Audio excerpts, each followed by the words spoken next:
আমি আমার জীবনে 23 বার জেনা করেছি, নাউজুবিল্লাহি মিন যালিক। এই 23 বার জেনা করার ফলে এখন আমার অনুতপ্ততা এসেছে এবং আমি চাই যে আল্লাহ আমাকে মাফ করুক, আমি আর জেনা ব্যভিচার বা কোনো পাপের সাথে জড়িত না। এমতো অবস্থায় আরো অন্যান্য অনেক পাপই করেছি। এই পাপগুলো থেকে বাঁচার জন্য বা পাপ মুছে ফেলার জন্য কোনো আমল আছে কিনা? আল্লাহু আকবার, আল্লাহ মাফ করুক। আমি 6টা আমলের কথা বলবো। এই যে 23 বার আপনি জেনা করেছেন, অনেকে 20 বার করেছেন, অনেকে 3 বার 4 বার করেছেন, অনেকে শয়তানের ওয়াসওয়াসায় একবার হয়তো বা করে ফেলেছেন।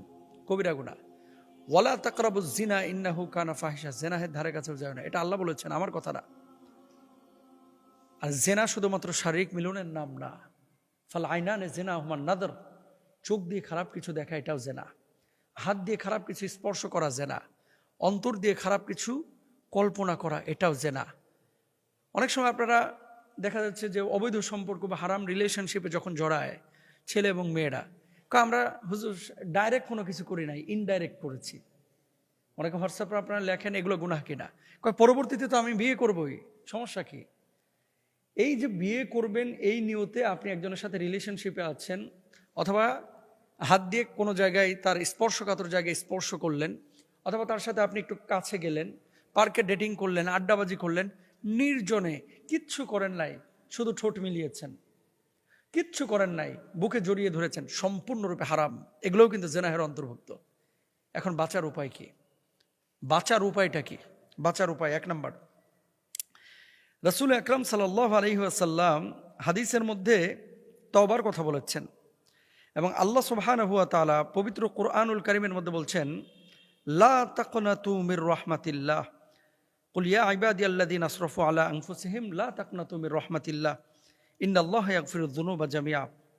বলুন, হে আমার বান্দারা, যারা নিজেদের উপর জুলুম করেছো, গুনাহ করেছো, তোমরা আল্লাহর রহমত থেকে নিরাশ হয়ো না, নিশ্চয় আল্লাহ সব গুনাহ মাফ করে দেবেন। এখন জেনা করে ফেলেছেন আপনি, আর জীবনে এই ধরনের কোনো গুনাহ আপনি করবেন না। দৃঢ় সংকল্প যদি আপনি করতে পারেন যে আল্লাহ একবার ভুল করে ফেলেছি মাহবুদ, আর জীবনে এই পাপ আমি করব না, এইভাবে যদি আপনি কাম ব্যাক করতে পারেন, আপনি যদি রিটার্ন করতে পারেন, ফিরে আসতে পারেন, আর কখনো জীবন চলে যাবে কিন্তু আমি জেনা করব না, নিঃসন্দেহে আল্লাহ আপনাকে মাফ করবেন ইনশাআল্লাহ। মনে রাখবেন, একজন নর্তকী নারীকে, বুখারীর হাদিস, আল্লাহ সুবহানাহু ওয়া তাআলা মাফ করেছেন রাস্তার একটা কুকুরকে পানি পান করানোর জন্য। তো তাকে যদি আল্লাহ মাফ করে দিতে পারেন একটা কুকুরকে পানি পান করানোর জন্য, আপনি তো নামাজ পড়েন, আপনি তো সৎ জীবনযাপন করেন, আল্লাহ আপনাকেও মাফ করবেন, নিরাশ হবেন না। তবে যদি এই নিয়তে আপনি মাফ চান যে আল্লাহ এবার মাফ করে দিলেন, আবার 2 বছর পর আরেকবার জেনা করে আবার মাফ চেয়ে নেব, এরপর আরেকবার করে আবার মাফ চেয়ে নেব, বিয়ের আগ পর্যন্ত এরকম জেনা করবো আর মাফ চাইতেই থাকবো, ইম্পসিবল। তাহলে কিন্তু আল্লাহ মাফ করবে না, আল্লাহ মাফ করবে না। এই জন্য জেনার পথ